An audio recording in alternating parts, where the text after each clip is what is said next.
aqui. Tem um relógio ali, né? Igreja chique, outra história.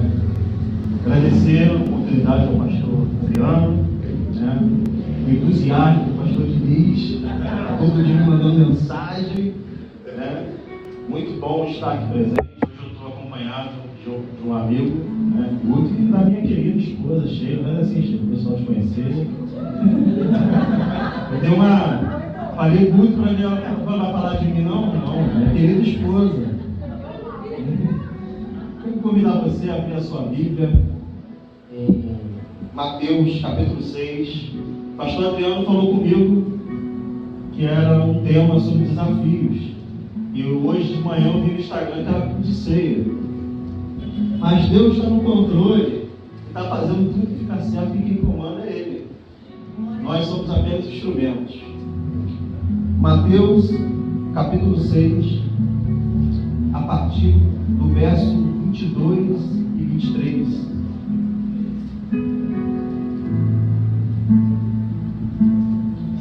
Diz assim a palavra do Senhor: são os olhos a lâmpada do corpo.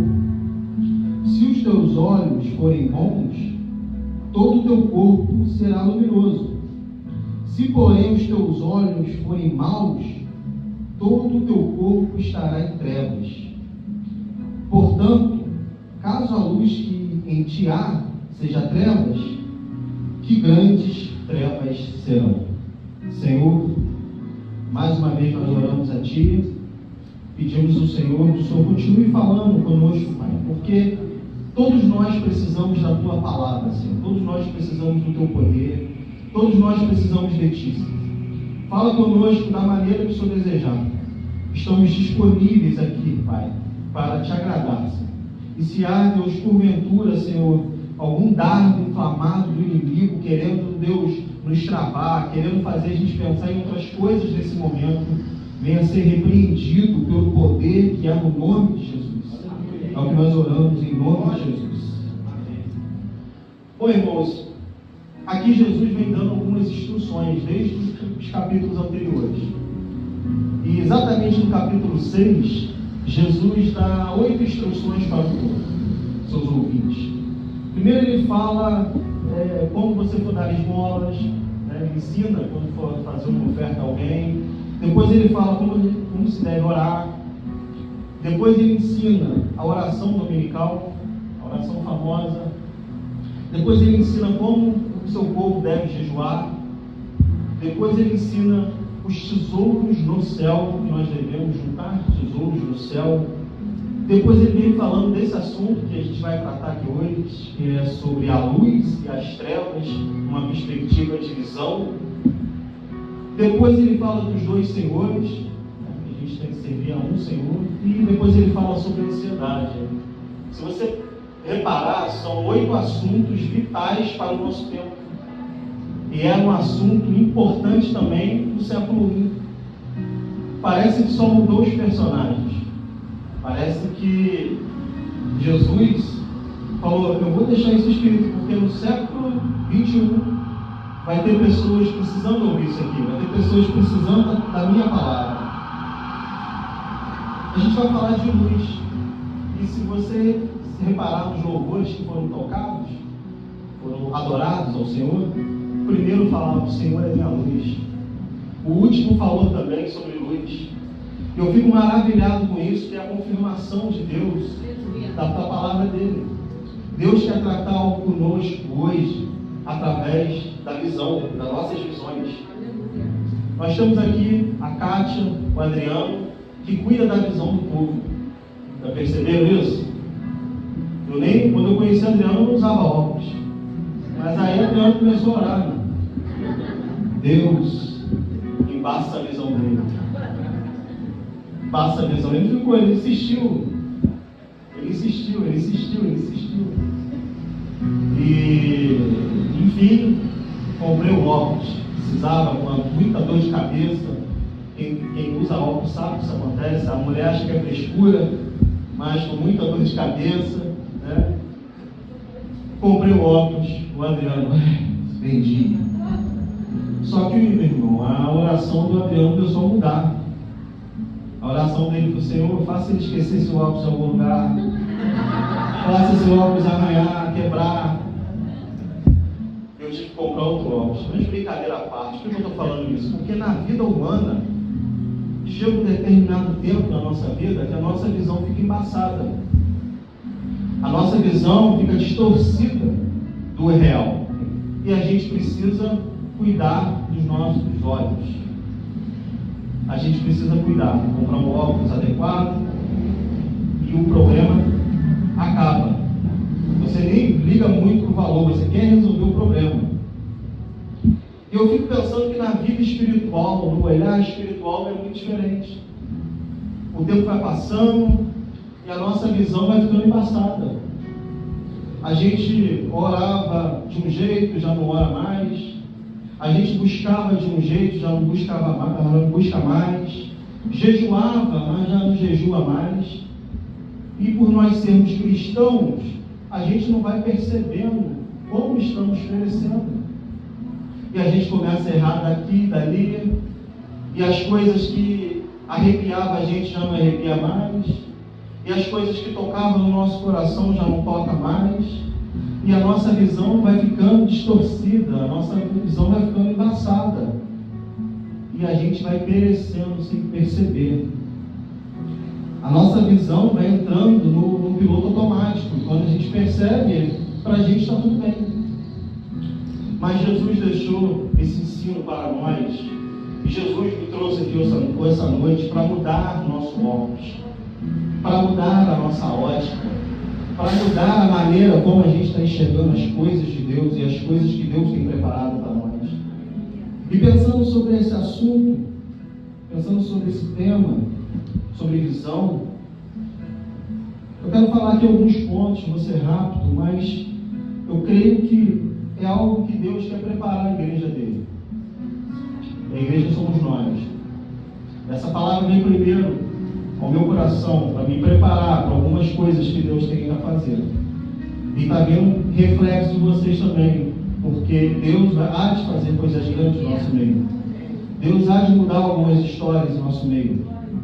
E eu aprendo com esse texto, com Jesus, que a sua visão determinará quem você é. Quem você será. O primeiro tópico dessa mensagem é esse: a sua visão hoje determinará quem você vai ser, quem você será. Nesse texto só tem duas opções: a sua visão ou é boa ou é má. Não tem meio termo. E não estou aqui dizendo para nós sermos utópicos. Nós somos realistas. O problema lá fora existe. As realidades, cada um aqui tem sua realidade. Cada um aqui tem seus problemas. Ele existe. Mas eu não estou falando dos problemas, eu estou falando da sua visão. Que nós precisamos mudar muitas coisas nas nossas visões. Jesus disse: se os seus olhos forem bons, todo o teu corpo terá luz. Mas se forem maus, será tenebroso. Jesus disse: os olhos são lâmpadas para o corpo. Olha que interessante. Então eu recebo consequências da minha visão. O pecado se alimenta das minhas visões. Aquilo que eu vejo, aquilo que eu percebo e às vezes me contamino. Não são os olhos bons que praticam homicídios. Não são os olhos bons que adulteram. Não são os olhos bons que praticam maldade, justiça. São os olhos maus. São os olhos maus que entram nesse campo. E nossos olhos, ele é bons ou maus? Isso cada um vai dizer. A nossa visão hoje, ou ela vai nos afundar mais no pecado, ou ela vai fazer a gente abandonar o pecado, seja o pecado que for. Todos nós temos os nossos. É através da nossa visão, a nossa visão que é natural, e a nossa visão que vai para a mente.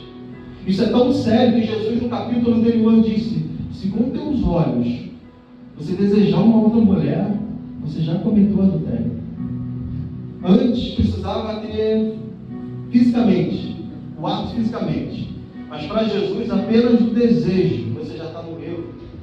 Só que o bom de Jesus nos perdoa e nos recomeça. Então a coisa é muito séria.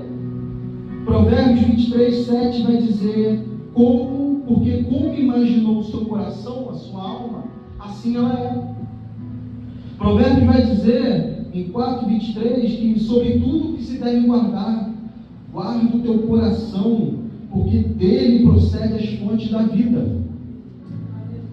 Cara, você contaminar um rio é uma coisa, agora você contaminar uma fonte, você acabou com o rio. E Deus está nos mostrando hoje para nós guardarmos nosso coração, para nós mudarmos as nossas visões. E eu me lembro aqui de Josué e Caleb, Números capítulo 13. Não vou ler, mas muitos aqui conhecem. Moisés manda 12 espias das 12 tribos espiar a terra, porque era uma terra que Deus prometeu aos seus filhos. E aqueles homens vão espiar a terra, 12 homens.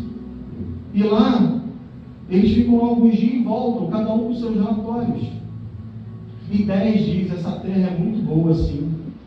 Tem 2 para carregar um cacho de uva. Essa terra é maravilhosa, mas não é para nós. Josué e Caleb, essa terra é nossa.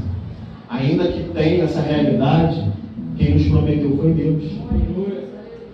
E de fato, somente os 2 possuíram a terra. Parece que eles estavam lendo Jesus: se os seus olhos forem bons, todo o teu corpo terá luz; se forem maus, será tenebroso. Os olhos do mal, porque quando você age na sua visão má, como eu disse, não é para descartar a realidade, não é para descartar o que acontece, o que é fato. Você está deixando de ter o princípio de Jesus, que é olhar com os outros olhos, os olhos da fé. 10 com visões realistas, 2 com visão de Hebreus 11:1. Hebreus 11:1 nem existia, mas no coração daqueles homens já existia convicção de fatos que não se vê, certeza das coisas que se esperam. Por isso Deus está nos chamando essa noite para nós olharmos as coisas que vêm do alto, uma cosmovisão diferente, para a gente olhar para o pecado, seja lá qual for, dizer: Senhor, o Senhor pode me libertar desse pecado, porque eu sou libertador. E nas promessas de Deus, a gente olhar com outros olhos. Note aqui que os 12 homens, dos 10 dos 12 homens, olharam a promessa com medo do inimigo. Eles acreditaram mais na visão deles, distorcida para os inimigos, do que na promessa de Deus. E isso acontece conosco. Às vezes Deus nos promete algo, só que a gente acredita mais que o inimigo pode falar. A gente acredita mais nas outras coisas e menos na promessa de Deus. E Deus está querendo a nossa chave hoje, dizendo para nós: volte a acreditar nas promessas que Deus fez na sua vida. Glória a Deus. O que fez diferença na vida de Josué e Caleb foi Deus. O que vai fazer diferença na minha e na sua vida? Jesus. Não tem outra explicação. Que a gente possa ser como aquele salmista que disse: Senhor, lâmpada para os meus pés é a tua palavra, Senhor, e luz para os meus caminhos. Porque Jesus é a luz. Nós cantamos aqui, nós declaramos aqui: o Senhor é a minha luz, a minha salvação, a quem temerei. Às vezes a gente acredita mais na visão de quem não é crente, de quem não crê no Senhor, do que nos que creem em Deus. A gente acredita mais nas coisas do mundo, às vezes, do que na palavra de Deus. Porque muitas oportunidades que vêm para nós vêm disfarçadas de dificuldades. E a gente só vê as dificuldades. É nessa hora que a gente tem que chamar Deus para perto. Jesus, Senhor, o Senhor está comigo. O Senhor está conosco. A forma como vemos as outras coisas, a forma como enxergamos o nosso próximo, isso tudo nos afeta. Há uma história bem conhecida que dizem que enviaram um vendedor, um representante de uma fábrica, a uma cidade para fazer um estudo da localidade. E esse homem disse: olha, aqui ninguém usa sapatos, a gente vai ser um fracasso aqui. Não tem condições da gente vender. Esse cara voltou e a fábrica mandou outro homem para a mesma localidade, um vendedor. E ele olhou aquele lugar e falou assim, ligou para a fábrica e disse: olha, pode fabricar, ninguém vende sapato, nós vamos arrebentar. Tudo é a forma como enxergamos. Como você tem enxergado o chamado de Deus na sua vida? Você tem visto só o atual, o real? Está igual aos 10 espias? Ou você está igual aos José e Caleb? Ainda que esteja difícil, Deus me prometeu. Ainda que esteja difícil, Ele vai cumprir. Às vezes a gente acredita mais nos negativos do que nos positivos. Eu não estou dizendo para você ser um extremo, que positivo demais, às vezes faz a gente ter um excesso de confiança e esquecer a realidade, mas eu estou chamando para a Bíblia, para a fé, o campo da fé que pode mudar as circunstâncias. Mas eu aprendo mais nesse texto. O segundo ponto desse texto, desse sermão, é que para os nossos olhos serem bons, nós precisamos de Jesus. Aí talvez alguém pense: isso é óbvio. É óbvio. Só que eu tenho percebido, eu tenho 16 anos de conversão. Eu tenho percebido nos últimos tempos que as coisas óbvias têm sido esquecidas. A oração, o jejum, a palavra, a devocional. As coisas óbvias de Jesus, que são mais importantes para uma igreja, que são mais importantes para o cristão, têm sido deixadas de lado e têm substituído outras coisas. Mas Deus está falando para nós: se apeguem mais a Jesus, busquem mais a Jesus. E se é Ele que dá ensino, se é Ele que dá o ensino, é porque Ele tem autoridade. Ele tem autoridade para falar de luz. E se teus olhos são bons, não é porque você só é bom, é porque é um Jesus que habita em você. O grande reformador João Calvino, ele disse o seguinte, que eu achei fantástico: tudo que você vê de bom em mim é Cristo. Tudo de mal sou eu mesmo. Então chega, tudo que tu vê bom em mim é Cristo. Aqueles meus defeitos, mal, sou eu mesmo. Kátia, tudo que tu vê de bom no Diniz é Cristo. Mas de mal, pega no pé dele, que é ele. Por quê? Nós precisamos melhorar a cada dia. E às vezes as pessoas não vão mais à igreja por causa do homem. Porque o homem é falho. A gente tem que olhar para Cristo. Se a gente olhar para o homem, ninguém ia estar aqui.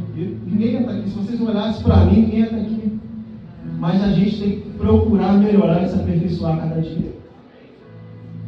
Nós temos o Espírito Santo. Nós somos humanos. Isso não podemos perder de vista. Nós somos humanos, nós vamos errar. Mas nós temos o Espírito Santo que habita em nós. Nós temos o Espírito Santo que fala: cara, calma aí, espera um pouco. Não faz isso não. Volta lá e pede perdão. Se teus olhos forem bons, você será um agente de Deus nessa terra. Se os teus olhos forem bons, você vai se livrar de muitos problemas. Nós precisamos chamar a presença de Jesus, ter sede de Jesus, convidar Jesus para fazer parte do nosso dia. E como isso é difícil, irmão, como a gente às vezes não consegue. E é uma coisa óbvia. Estava lendo uma vez sobre Martinho Lutero. Ele teve que acordar 2, 3 horas mais cedo, porque ele só ia orar 5 horas. Os tempos mudaram, né? Mas às vezes a gente despreza a oração de 5 minutos, 2 minutos, que vai ser uma oração vital para aquele dia. Vai ser uma oração que vai te dar direção para aquele dia. As minhas melhores decisões que eu tomei foi quando eu orei de manhã em casa, 5, 10 minutos, 2 minutos. E as minhas piores frustrações que eu tive, os piores erros, foi quando eu achei que não precisava mais daquilo. Foi quando eu achei que aquilo ali, eu vou orando no caminho. A gente tem que dar o primeiro lugar ao Senhor, chamar o Jesus para estar conosco. Dizem assim que há uma luz no fim do túnel. E eu aprendi na prática com Jesus, que com Jesus há uma luz no túnel inteiro. Porque onde Jesus está, as trevas têm que sair. Onde Jesus está, não há para ter mais escuridão. Por isso, chame Jesus, ainda que você esteja em algum lugar na sua vida em trevas, chama Jesus para a sua vida. Porque Ele não é esse ditado popular que é uma luz lá no fim do túnel. Ele é uma luz no túnel inteiro, porque Ele é a nossa própria luz. Nós cantamos isso aqui. Ele próprio disse lá em João 8, 12, Ele diz: eu sou a luz do mundo. Quem me segue, olha que interessante, nunca andará em trevas, mas terá a luz da vida. Quem segue Jesus nunca andará em trevas. Você pode ter dia difícil, mas você nunca vai andar em trevas. Ele é a nossa luz. E quando eu vejo isso, eu lembro de Moisés. Moisés, ele chegou num patamar absurdo. Já é um homem considerado um líder nato, uma grande multidão atrás dele. Um cara que botava todos os pastores do Brasil no bolso, Moisés. Chegou um determinado momento na vida de Moisés, está lá em Êxodo 33:15.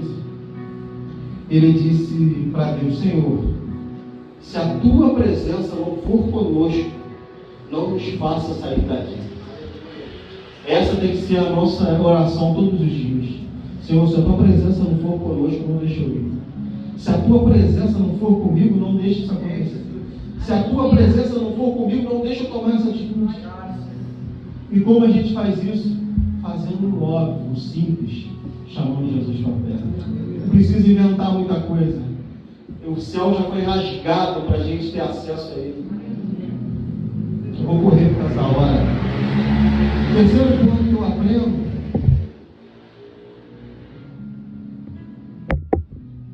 é: amplie sua visão e saiba que Deus te vê. Quando eu comprei esse óculos, já vai falar na Adriano de novo. Quando eu comprei esse óculos, logo eu já vi, quem usa óculos deve ter perceber isso também. Ele tem umas travezinhas aqui, ó, uns quadradinhos. Aí tu vai olhar para cima, aí tu vê uma barrinha preta. E Adriano, meu ouvido, né? Pastor Adriano, tem que mudar isso aí, tá sujando muito esse óculos. Eu vou te vender um óculos agora. Esse óculos aqui, ó. Esse óculos é diferente, cara.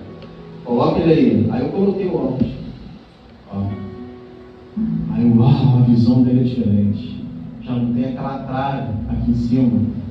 Ele, quando bate o sol, ele escurece.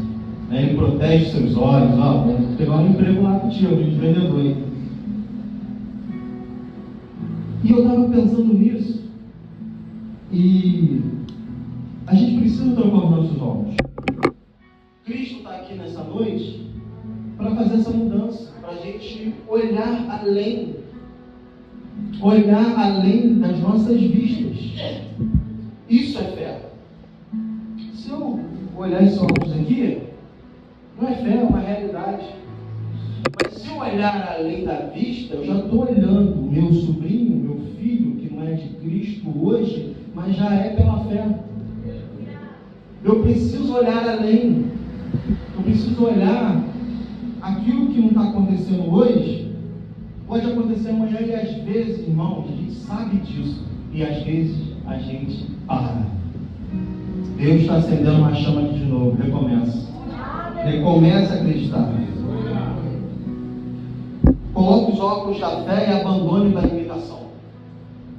Eu estava vendo um vídeo esses dias e mostrava um grande elefante amarrado por corrente. E o cara que estava explicando aquele vídeo, ele falou: se esse elefante quisesse sair daí, ele saía a hora que ele quisesse. Mas sabe por que ele não sai? Porque quando ele era bebê, colocaram corrente nele. E ele fez a maior força dele, ele tentou sair daquelas correntes, mas ele não conseguiu sair. E ele cresceu acreditando que ele não era capaz. Ele cresceu acreditando que era limitado. E hoje ele é um elefante e ele se considera fraco mesmo sendo forte. Às vezes nós fazemos como um elefante.